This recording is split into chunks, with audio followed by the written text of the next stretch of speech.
ذالکم، پھر اس آیت غور کرو، یہ بات اس وجہ سے ہے بِأَنَّهُ اِذَا دُعِيَ اللَّهُ، بات یہ ہے کہ جب پکارا جاتا ہے اللہ کو وحدہ اکیلے، کفرتم، تو تم انکار کرتے تھے، اکیلے کو نہیں مانیں گے بھئی، یہ کوئی بات ہوئی، ایک ہی خدا، ایک ہی خدا، وَإِن يُشْرَكْ بِهِ، اور اگر اس کے ساتھ شرک کیا جاتا تھا تُؤْمِنُوا، تو تم ایمان لاتے تھے، شرک کرو تو اللہ بالکل مانتے ہیں، لیکن اگر اکیلے اللہ کو مانو تو پھر تیار نہیں ہیں۔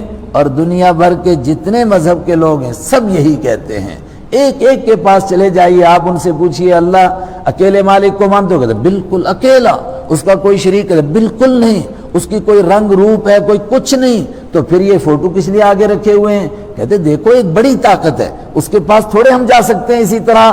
مگر میں نے کہا دکھ تو یہ ہے کہ یہ بات ایمان والا کہہ رہا ہے، آج ایمان والا کہہ رہا ہے۔ ایک آدمی نے دوسرے سے کہا ایک مسجد میں ہمارے ہیں جموں میں کہ آپ کہاں گئے تھے؟ کہتے ہیں نماز پڑھنے کے لیے۔ کہتا ہے اس سے بہتر تھا آپ تھوڑی دیر گھنٹی مار لیتے۔ وہ حیران ہو گیا، ریٹائرڈ چیف انجینئر، چھوٹے نہیں بڑے ہوتے تھے، پڑھا لکھا آدمی۔ اس نے کہا یہاں میں نے کیا خطا کی؟ کہا تم کو معلوم نہیں ان کے پیچھے نماز نہیں ہوتی ہے؟ کہا کیوں نہیں ہوتی ہے؟ کہتا ہے یہ بد عقیدہ لوگ ہیں، اتنی عقل بھی نہیں آپ کو؟ کہا ان کے عقیدوں میں کیا بد عقیدگی آئی ہے؟ کہا یہ کہتے ہیں سب کچھ اللہ ہی سے ہوتا ہے۔ تو اس نے کہا بالکل اس کے الفاظ نے، ابھی زندہ ہے وہ، اس نے مجھے آ کر سنایا، تو کہنے لگا میں نے اس سے پوچھا کہ آپ کیا کہتے ہیں؟ کہتا ہے میں کہتا ہوں اگر صرف اللہ ہی سے ہوتا ہے تو پھر یہ زیارتیں مٹی کا ڈھیر ہیں، اس لیے بنائی ہیں یہ قبریں۔ وہ تیرے باپ نے بنائی ہیں کیا خدا نے بنانے کے لیے کہا تھا تجھے؟ قبریں بناؤ اور مجاور بنو اور قبروں کے اوپر بیٹھ جاؤ۔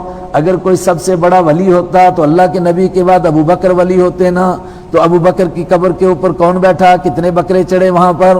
حضرت عمر کی قبر پر کتنے بکرے چڑھے؟ حضرت علی کی قبر پر کتنے چڑھے؟ حضرت عثمان کی قبر پر اتنے بڑے بڑے صحابہ۔ تو کیا یہ اللہ کے دین نے یہ طریقہ بتایا؟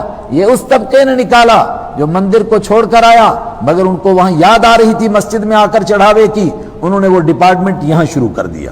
انہوں نے کہا کہ بھئی پیسے کے بغیر نہیں کام چلے گا، وہی برہمن زادے۔ انہوں نے کہا نہیں بھئی مراببی کہ برہمن زدیم، اقبال کہتا ہے برہمن زادے ہیں، وہاں سے کچھ نہ کچھ تو ہم لے کر آئے ہیں نا، تو وہاں جو چڑھاوے چڑھتے تھے وہ کھانے کے لیے یہ ڈپارٹمنٹ دوسرا شروع کر دیا۔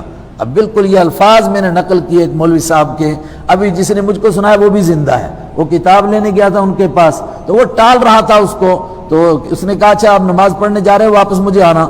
کہتا ہے میں واپس گیا، اس نے کہا کہ یہ مفتی عنایت اللہ، اس کے پیچھے نماز پڑھنے سے تو اچھا تھا آپ کو گھنٹی مارنی تھی۔ اور یہ وہ طبقہ ہے آج حرم میں نماز نہیں پڑھتا ہے۔ اللہ آپ کو لے جائے، آپ جب نماز کے لیے اندر جا رہے ہوں گے اندر سے باہر بھاگ رہا ہوگا۔ کیا وہ منظر ہے؟ کیا ان کی مت ماری گئی ہے؟ اور یہ چند لوگ ہیں ان کے ملا جو ان کو بیوقوف بنا رہے ہیں اپنے جیبوں کو بھرنے کے لیے۔ عام عوام کا یہ سوچ نہیں ہے، مگر عوام بیوقوف بن رہی ہے، ان کو عقل ہی نہیں، وہ ان کے پیچھے دوڑ رہے ہیں، ان کو معلوم ہی نہیں، اور وہ چند ٹکوں کے لیے سب کچھ بیچ گئے ہیں۔